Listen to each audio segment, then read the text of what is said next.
off for the West from Cedar Rapids, Brian Haar.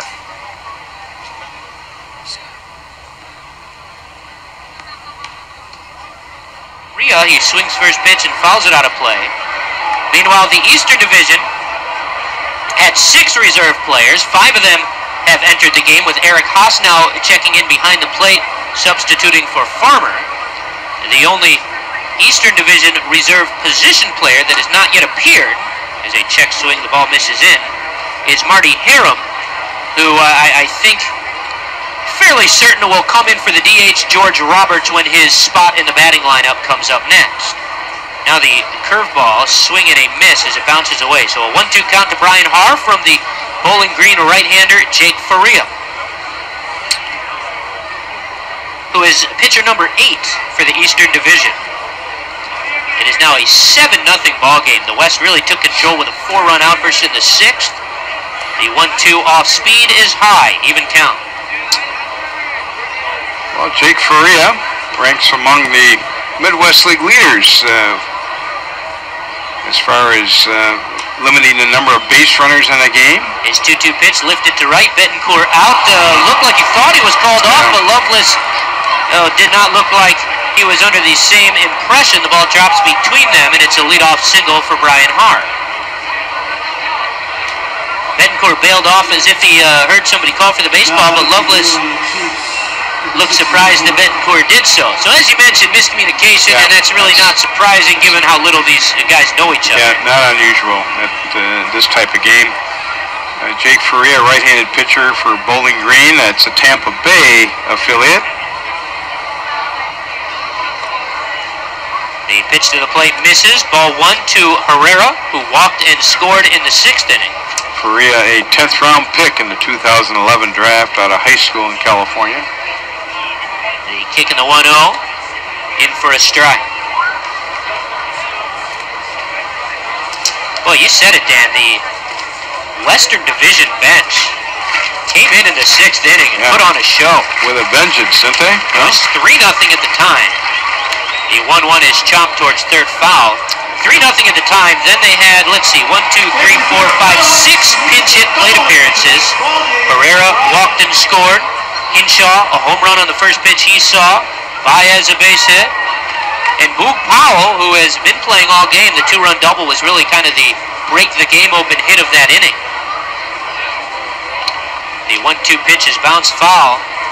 Well, they're all all-stars, obviously, and that means that there's really not a weak link in the bunch, as everybody can play this game, either pitcher or being able to hit as a position player, and we've seen that. That's what makes these games very entertaining. The kick in the 1-2 pitch, high and tight. Look out, Herrera bails out of the fastball up and in. Now, one of the interesting things about an all-star game is it's not, of course, a regular season game, so not all of the same rules apply when it comes to picking a winning pitcher. You don't have to go 5 innings to be the winning pitcher. The 2-2 is lashed through the left side for a base hit. Juan Herrera, the 20-year-old Peoria Chiefs shortstop, singles, and Haar moves to second with nobody out. Because obviously in an all-star game, you're not going to throw 5 innings. So I think the starting pitchers for this game, I'm sure, are the pitchers of record. Yeah, they're usually the pitchers that are in when the winning run is scored, or conversely, if you're in there when you give up the winning run. And again, Mike Dean, our official scorer again tonight, one of the very best in the Midwest League. Jordan Hankins of the Kane County Cougars takes outside. It'll be Mike Dean's discretion at this point, who he makes the pitcher a record on the 2 ball clubs. Yeah, but you would figure that Kyle Finnegan of Beloit, having thrown the first inning, started the game, would be in line for the win as Hankins takes a strike. And of course, Jonathan Crawford for the loss, right? Of the Whitecaps. It's probably the way it'll go if this score holds.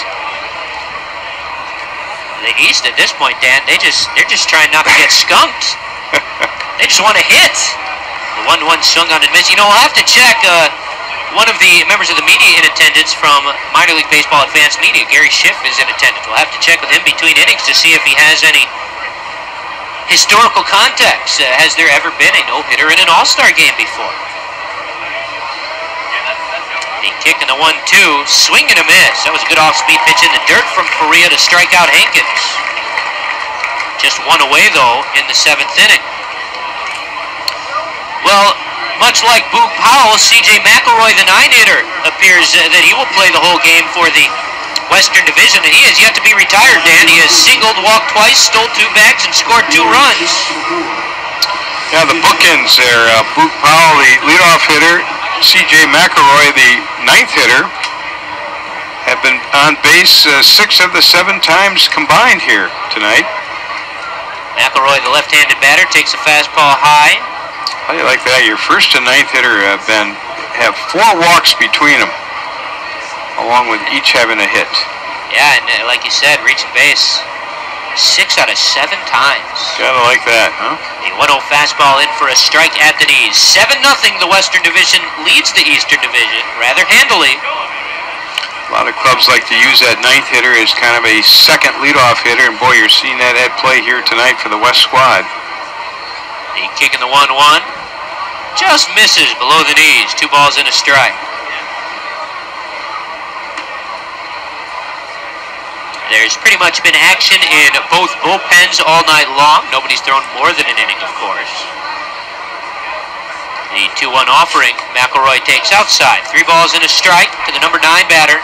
And I tell you, Boog Powell in the on-deck circle, Dan, if he comes up with the bases loaded here, he really has a chance to cement the MVP award, I think, for this game. Hate to call it early, but he's running away with that honor. The 3-1 is bounced softly to the right side. Betancourt in to get it, throws to first. There are 2 away, but both runners move up on the play. Herrera to second, Hart to third. And now Powell, who already has scored 3 runs, stolen 2 bases, and hit a 2-run double, comes to the plate with 2 on and 2 out. If he comes up with a base hit here, Dan, we might as well etch his name on the Star of Stars trophy. What do you think? Yeah, I think you're probably right if he hasn't already clinched it. Boog Powell of the Beloit Snappers, league's leading hitter for the reason, of course. He takes high. Walked and scored in both the 1st and 3rd, including a stolen base of home in the 1st. And in the 6th inning, yanked a 2-run double down the right field line. The 1-0 in for a strike from Faria to Powell, even count. Powell, a young man out of Mission Viejo, California. Runners at 2nd and 3rd, 7-0, the West leads the East. The pitch from Faria, swung on and fouled back out of play. Dan, mascots galore. I see Crash and Roxy and Frankie on the first base dugout. I see Louie Loon on the third base dugout in from Midland. Everybody having a good time. Yeah. The sky is beautiful as the sun sets. Pitch in the dirt from Faria to Powell, 2-2.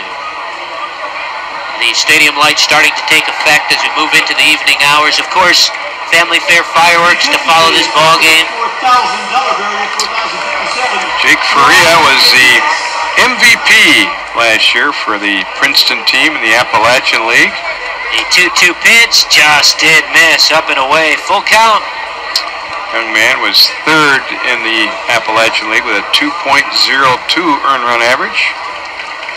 Jake Faria out of the Bowling Green Hot Rods. The payoff pitch, Powell fouls it back, out of play. Well, the 2 managers, Ben, at least at this point in the game, have done a good job as far as trying to get everybody some playing time in this one. Yeah, all of the position players getting in. I mean, there's been 8 pitchers now used by the Eastern Division. The 3-2 pitch lifted in the air to left. Bernard backing up, runs it down, makes the catch, and that ends the 7th inning. So the Western Division threatens again, but for